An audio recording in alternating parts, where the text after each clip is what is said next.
June is Infertility Awareness Month, highlighting the issues many couples face in trying to have a baby. Dr. John Thoppil, the department head at St. David's Women's Center of Texas, is here to talk with us more about infertility. Thank you so much for being here with us. Thanks for having me.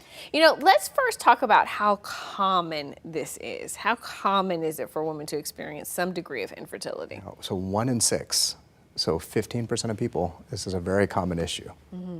And I think when you first hear that, you hear something is wrong, that you're unable to conceive. There's so many things that go through someone's mind. What are some of the common causes, though? Yeah, so it kind of comes down to roughly half men, half women, right? And among women, we have different subfactors. Could be your tubes are blocked, could be hormone issues where you're not ovulating, it could be endometriosis, which causes pain and scarring.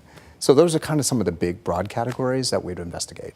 When you think about those types of categories, some of the things you said, it's not necessarily doom and gloom, and this isn't some really bad, prognosis. There are things that you can do, right? There are treatments. That's right. So really, first step is identifying where the problem is. So if this is an issue and you're under 35 and you've tried for a year, that's the definition of infertility. Come see us, right? So, well, first is diagnose it, but then each one of those there's different treatments for.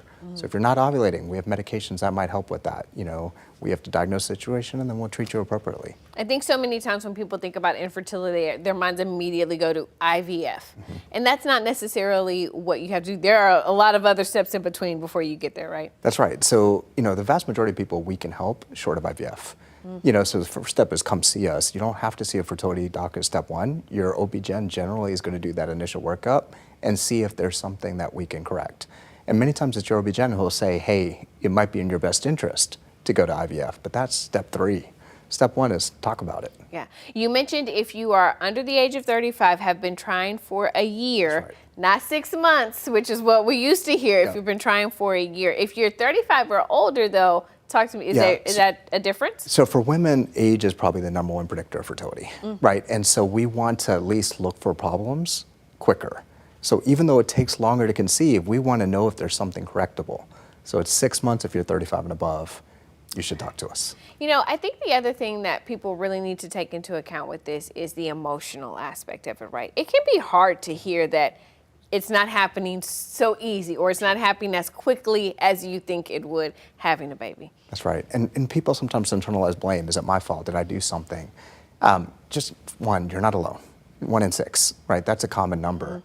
But if you're still talking to people makes a difference. I mean, we have therapists that are specifically focused on reproductive health. So, let's talk, let's work through this because it's not your fault.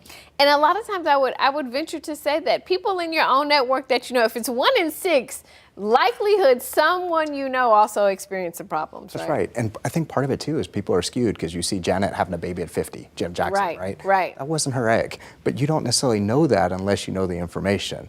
So a lot of people are struggling with this. Don't believe that you're going through this alone. Okay, such important things. You are not alone. Dr. John Thoppil with St. David's Women's Center, we thank you so much for taking some time to talk with us. Thanks for having us.